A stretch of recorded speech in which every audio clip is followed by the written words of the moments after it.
Most people pass right by Bryan County, Georgia without a second thought, windows up, radio on, headed somewhere else. But here's what they're missing.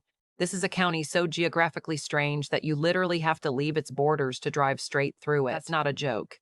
That's not a glitch on the map. That is Bryan County, Georgia, and the story of how it got that way is wilder than you'd expect. Bryan County sits in coastal Georgia, tucked between Savannah to the northeast and the vast flatlands that stretch toward Jesup and Waycross to the south and west. The Ogeechee River runs through it like a spine. The county was created on December 19, 1793, carved out of Chatham County by the Georgia State Legislature, with additional land folded in from Effingham County the following year. It was named for Jonathan Bryan, colonial settler, planter, and Revolutionary War patriot who lived from 1708 to 1788. Today, the county seat is Pembroke, a small city that didn't even exist until the turpentine industry arrived in the late 1800s. Before Pembroke, before turpentine, before any of that, this land was already layered with history. Spanish explorers crossed the Ogeechee River near what is now southern Bryan County, long before James Oglethorpe ever set foot in Georgia. When Oglethorpe did arrive, one of his first moves was to build Fort Argyle in 1733,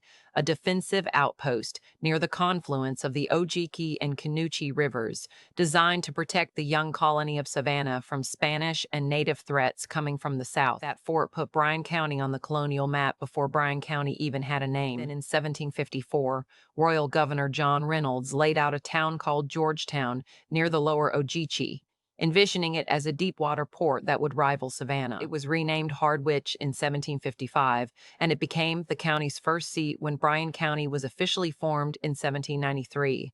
But the port never materialized.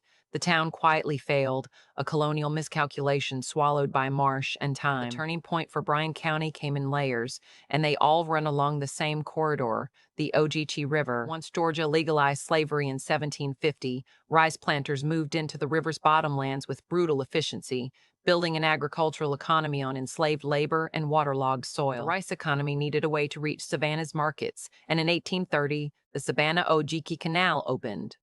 16 miles of hand-due waterway connecting plantations directly to the port city. That canal represented something enormous. It meant Bryan County's rice wasn't just feeding local tables, it was feeding a global trade network. Then came the railroad. The Savannah, Albany, and Gulf Railroad pushed through the lower part of Bryan County and was completed in 1856, creating a stop near the Ogeechee River crossing that would eventually grow into a community called Way's Station. Decades later, in 1925, Henry Ford purchased a plantation there and renamed the area Richmond Hill. That name stuck. The railroad and the river had together stitched Bryan County into the economic fabric of the entire region. First through rice, then through naval stores, then through the turpentine industry that exploded in the late 1800s and directly caused Pembroke to be founded in 1890 as a shipping and business hub. In roughly 150 years, the county shuffled through 4 different county seats: Hardwich, Crossroads, Clyde, and finally Pembroke in 1937, each move chasing whichever industry or transportation line was pulling people forward. Those ripples didn't stop in the 19th century. The creation of Fort Stewart, the massive U.S. Army installation that now dominates Liberty County and bleeds into Bryan County's geography, physically split Bryan County in half, metaphorically, literally.